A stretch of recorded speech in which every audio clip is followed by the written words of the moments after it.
So you want to start investing, but you don't know where to begin. People around you say mutual funds sahi hai.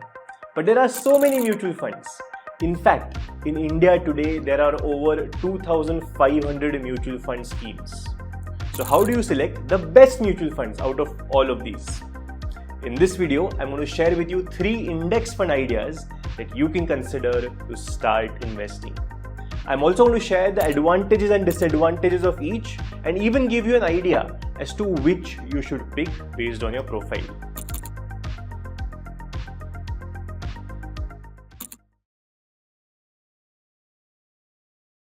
Hello everyone and welcome back to my channel. I'm Udayan Adhye and I've been licensed in the financial services space in India since 2015. First in insurance and then in mutual funds, and so far I've helped over 1,000 families make better financial decisions. For today's video, I'm going to lay down 2 ground rules. First up, these are ideas for your long-term goals. So for goals that are, let's say, at least 7 years away. And number 2, while I'm actually sharing mutual fund names, none of these are recommendations. Use the information that I'm going to share to educate yourself, then do your own research and even speak to a professional investment advisor before you start investing. With that being said, the first type of index where you can start an SIP is the Nifty Large Mid Cap 250 Index. Right now, there are 3 mutual funds that track it. They're offered by Edelweiss, Zerodha and ICICI Prudential. And this is not a sponsored video by any means. In fact, none of the mutual funds that I would mention or the websites that I would be talking about are paying me to talk about them. Coming back to our video, a 10,000 per month SIP with a 10% step up in the Nifty Large Mid Cap 250 Index since June 2009 would have grown to 15.93 lakhs in 2015, 42.9 lakhs in 2020 and 1.1 crores in June 2024. That's an annual return of 17.62%, which is absolutely crazy when you think about it. And I want to highlight here the magic of compounding. Because after the first year of starting this particular SIP, you would have invested 1,20,000 rupees and the value of that would have been 1.35 lakhs. A growth of only 15,000 rupees. And that may have seemed very low.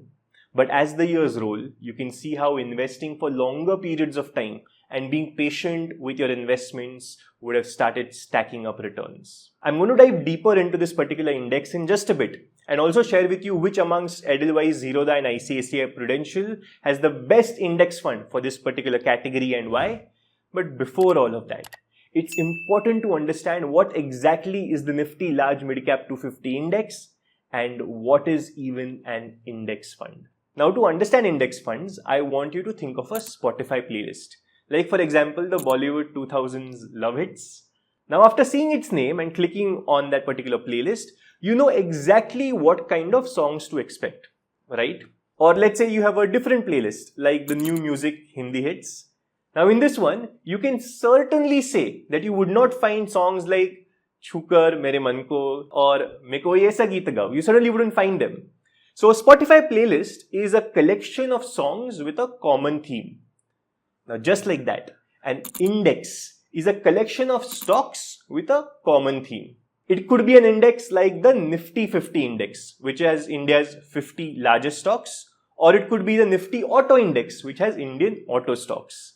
Now there are indices that don't just have stocks but different assets as well, but I will cover them in a different video. Now the Nifty Large Mid Cap 250 Index has India's top 250 stocks, where 50% of this index is made up of the 100 largest stocks in India and the rest 50% by 150 medium-sized stocks. As per India's market regulator SEBI, the top 100 companies by value on the Indian stock market are categorized as large cap stocks. The next 150 are mid cap stocks and the next 250 are small cap stocks. The Nifty Large Mid Cap 250 Index essentially has all the large and mid cap stocks of India together. So by investing in just one such index fund, you're buying all these 250 stocks in one go. Because the job of an index fund is to replicate its index 100%. Now on the other hand, if you invest in a non-index fund, let's say the Parag Parikh Flexi Cap Fund, You don't invest in the same stocks as the index. Instead, in it, the fund manager, in this case Rajiv Thakkar, and his team do their own research and identify the stocks they want to invest in. And choosing such stocks requires a lot more time and work, and hence actively managed funds like this, like the Parag Parikh Flexi Cap, usually have a higher expense ratio or fee compared to an index fund. So, who decides which stocks will go into an index? In the case of the Nifty Large Mid Cap 250 Index, it is the National Stock Exchange. In fact, let me share with you the top holdings of this particular index, where it invests money, so you get a clearer idea. So I'm on a website called Ticker Tape, and as you can see, I'm on the Nifty Large Mid Cap 250 Indexes page. The highest holding of this particular index, if I just sort this as per index weight, is HDFC Bank right now. So 7.48% of the money in this fund, if you invest today, would go into HDFC Bank. That is followed by Reliance Industries at 6.38%. So let's say you're investing 100 rupees. Out of that today, 7.48 rupees would go towards HDFC Bank. And again, you will see recognizable faces right at the top, right? Infosys, Larsen & Toubro, ITC, TCS. And we can also see which stocks have the least amount of weightage in this particular index. The lowest goes to Metro Brands with just 0.02%. Then you have New India Assurance at 0.03%. Now, I like this particular index because it gives you exposure to both large cap and mid cap stocks in just one go. The largest stocks in the realm of equity investing give you some sort of stability, while the medium-sized stocks give you an extra injection of growth. So you get a flavor of both in just one scoop, if you think about it. Now, which Nifty Large Mid Cap 250 Index fund should you choose? There are only 3 funds that track this particular index, out of which 2 are less than 1 year old. Now, that makes our decision much easier. The oldest fund in this particular category is the Edelweiss Nifty Large Mid Cap 250 Index fund, and that could be a good idea. In fact, I myself had invested about 1 lakh rupees cumulatively in September and October of 2023 in this particular fund. And as you can see, the current value of my investment is about 1.4 lakhs. So the investment has grown over 27%, and it's only been a few months, which is absolutely crazy. And honestly, I don't take any credit in that investment, that it has grown so much. The market has done well. The only right thing I did was to invest money. If you look at how much this fund has grown over a longer time frame, so if you look at the 2-year return, it's 30% annual return, which means that roughly every 2.5 years, the value of your money in this particular index would have doubled. If you look at the past 1 year performance, it is even higher, 42.55% CAGR. Again, I don't think this is sustainable. I personally would be happy if I get about 12 to 15% returns on my overall portfolio over a long time frame, about 10-12 years. Now, the second type of index fund that you can consider investing in is a Nifty 50 index fund. Now, the Nifty 50 index fund only invests in India's largest companies, specifically the top 50 companies in India by market value. And in fact, that's how the index gets its name. It is the most popular index in India. A 10,000 per month SIP started in it since June 2009 at a 10% annual step up would have grown to 13.8 lakhs in 2015, 39.2 lakhs in 2020 and 85.3 lakhs in June 2024. Now let's go to Ticker Tape once again to check out how this index looks like. So in the past 5 years, this index has generated almost 100% returns. That is, if you had invested exactly 5 years ago, you would have almost doubled the value of your money. In the past 1 year, it has generated almost 25% returns, so has had a fabulous performance. And if we go down and look at what makes up and what constitutes this particular index, let's go through this exercise once again, where we look at the highest weightage first. So there's HDFC Bank, Reliance Industries and ICICI Bank as the top 3 constituents of this index. And the lowest are L&T Mindtree, HDFC Life Insurance, where less than 1% of this index is made up by these stocks. Let's also quickly compare the returns of the Nifty 50 index to that of the Nifty Large Mid Cap 250 index. Now, in the first 5 to 6 years, you would notice that the returns were very similar. But then mid-cap stocks had a great time, and that just boosted the returns of the Nifty Large Mid-Cap 250 index, and it took off. Which is understandable since mid-caps have historically done better than large caps over longer periods of time. What is surprising though is that the large mid-cap index is less volatile than the Nifty 50 index.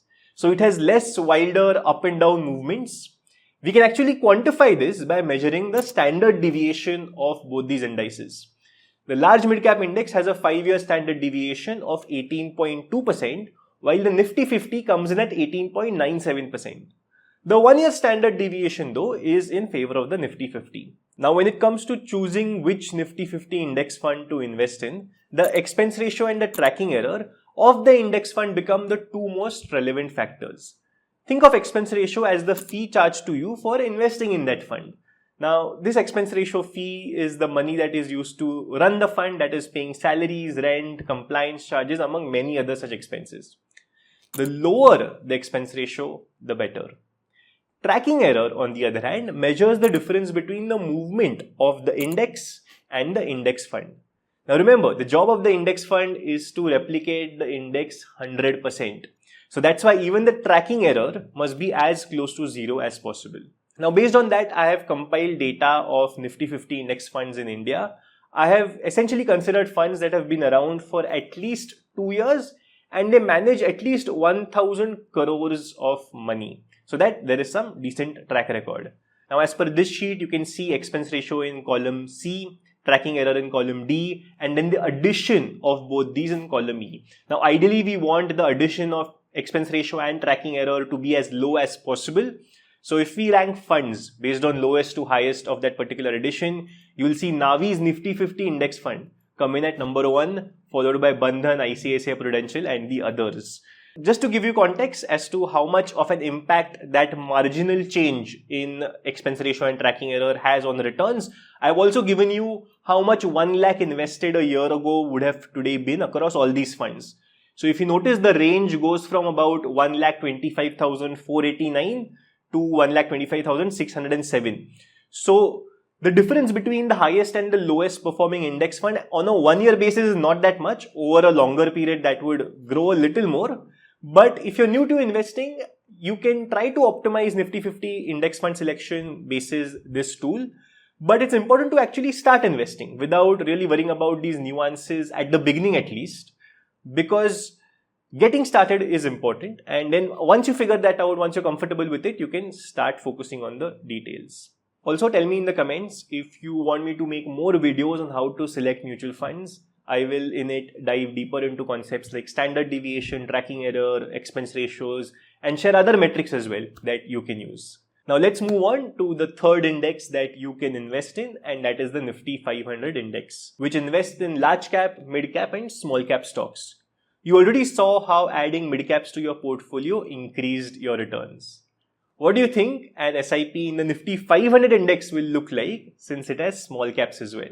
The same 10,000 per month SIP with a 10% annual step up started in 2009 would have grown to 14.4 lakhs in 2015, 39.46 lakhs in 2020 and about 96 lakhs in June 2024. Now let's compare that to the performance of the previous two indices that we spoke about. Are you surprised by the result? The Nifty Large Midcap 250 Index is the best performer amongst these three indices. In fact, even its 5-year standard deviation or volatility is the lowest amongst the three. Now, if you want to invest in a Nifty 500 index fund, then the largest fund in this particular category is the Motilal Oswal Nifty 500 index fund. So that could be a good idea. Now, the big question. Which one of the three index funds that I mentioned could you invest in? If I was starting out, I would personally lean more towards either a Nifty Large Midcap 250 index fund or a Nifty 50 index fund. That is simply because as a new investor, I may get a bit scared of the volatility that small cap stocks may bring. And after I gain some more investing experience, I would think of adding a dedicated small cap and a mid cap fund. Now I'll make a video on how to select those as well very soon. So hit the subscribe button and I'll catch you in the next one.